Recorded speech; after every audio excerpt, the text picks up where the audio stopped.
When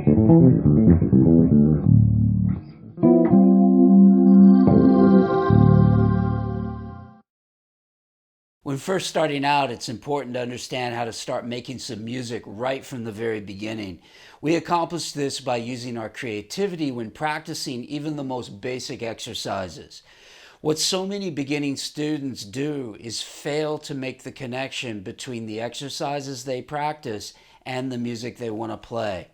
Because all music is built upon the three elements of rhythm, melody, and harmony, it's actually impossible not to make that connection unless you're completely unaware of the components that you're practicing. What I'm going to do today is show you a super simple exercise using a 2-octave arpeggio. Now, that's a pretty stock exercise, isn't it? But what you probably haven't seen before is a way of displacing the rhythm right in the middle of the exercise. This changes the whole landscape of this drill. But before we jump into that, I just want to let you know that I'm starting a new beginner's course which begins on January the 16th, and this runs for 24 weeks. So the original price of the course was $495, but I've created a way to bring that down so you can get the whole course for only $293. That's more than a 40% discount. Each lesson comes with 2 video lessons. You'll also get PDF worksheets and backing tracks throughout the entire course. And as a bonus, you'll get 4 live webinars along with a membership to my private Facebook group where you can communicate with like-minded bass players who are all going through the same course. Sound good? Just click over here now and sign up, because after January the 16th, the doors will be closed until next August. Okay, so now for the good stuff. Let's take a look at this exercise. So what we're going to do is we're going to play a 2-octave C major 7 arpeggio. So I'm going to start here, and I'm going to play this in position, and then I'm going to shift up, and then I'm going to go up to the root, and I'm going to come back down here and then shift here. So fingering wise, it changes directions a little bit, but it's pretty simple.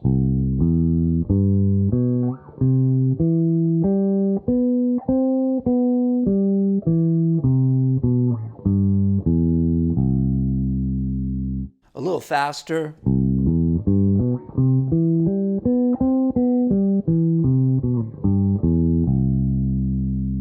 Now, what happens a lot of times is people will take an exercise like that and they're really kind of unaware of the different components. Remember, I talked about everything in music is comprised of rhythm, melody, and harmony.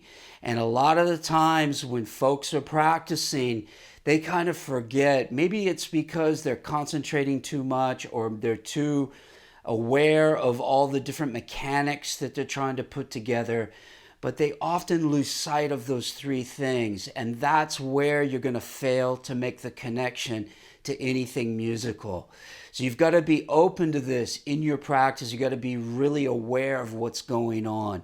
So straight away we have harmony, and we also have melody, because we're outlining a C major 7th chord, and then we're starting that on the root, the 3, the 5, the 7, and then going up to the root, the 3, the 5, the 7, and then up to the root, 7, 5, 3, root, 7, 5, 3, root. But because that all is encompassed within that sort of 4/4 time where I'm going 1 E and 2 E and 3 E and 4 E and 1. So it takes us, it covers the span of 1 bar using 16s.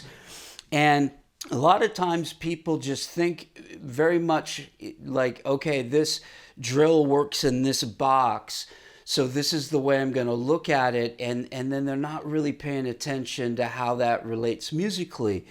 Well, what you can do is displace this whole exercise where you actually don't change what you play. So this is still very much a beginner's drill, but we're really only scratching the surface of what we would get into in my bass foundation course, which is coming up in January 16th. So what's happening here is that if I want to change the direction of that, then when I come back down,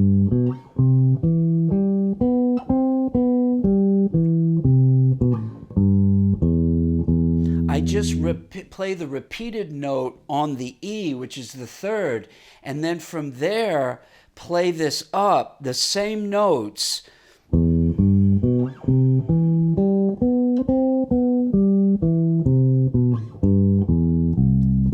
Now the E is on the 1. So if the C is on the root, this is what it's going to sound like. 1, 2, 3, 4, 1, 2, 3, 4, 1. But if the E's on the root, it's going to sound like this. 1, 2, 3, 4, 1, 2, 3, 4, 1.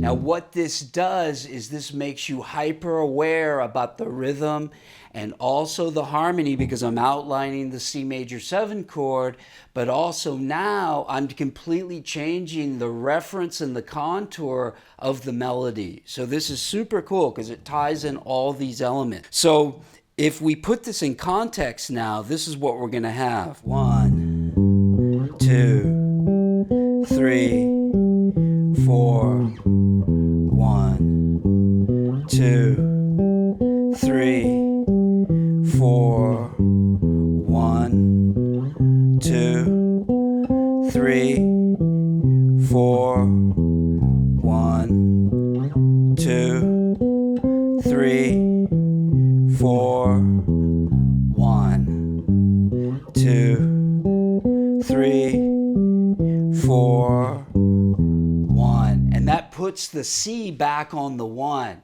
So this might seem like an easy exercise, but try it. It's not so easy. And the reason is because you have to be cognizant of all those three things. The arpeggio you're playing, the melodic contour that shifts when you, after you play that twice, I'm shifting it by making the repeated note on the E, and then when I shift it back after playing it twice by playing the repeated note on C. And then also the rhythm, because I'm counting it. And when you do that, notice that the placement of where 1, 2, 3, and 4 is, it's really important to understand. So you're going like 1, 2, 3, 4, 1. So notice that they're all on the root. So 1, 2, 3, 4.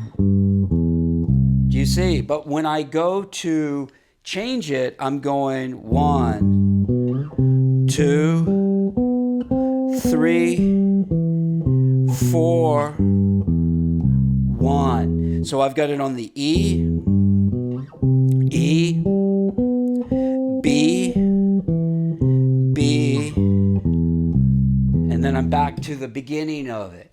So it's really important to understand how that shift occurs just because you've displaced it by 1/16 note. And this is very cool. So this is really doable for a beginner student. And what it does is it starts to ignite that creativity that's really important when you practice. There's a lot of guys that get so caught up with doing technical exercises that they forget that what makes up those exercises that they practice is rhythm, melody, and harmony. And that's the exact same components. Nothing changes from all music that you listen to and you love. So to take this a little bit further, it's going to be up to you to transpose this into other keys and also to work this out over different chord types. But you know what? We're going to get into this in great depth with all of that in my bass foundation course.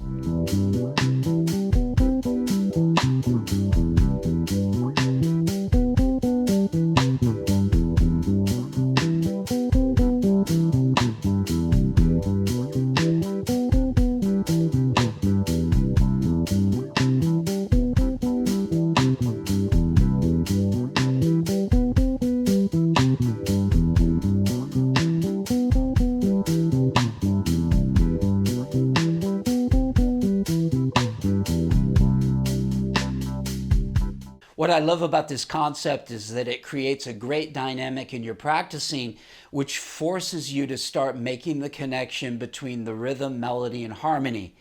This type of an approach will be a great source of material for practical application when learning to become a better improvising bassist. If you're interested in becoming a better improvising bass player and learning great musical content from arpeggios to grooves, then subscribe to my channel now. If you like this video today, then be sure to support my channel by giving it a big thumbs up.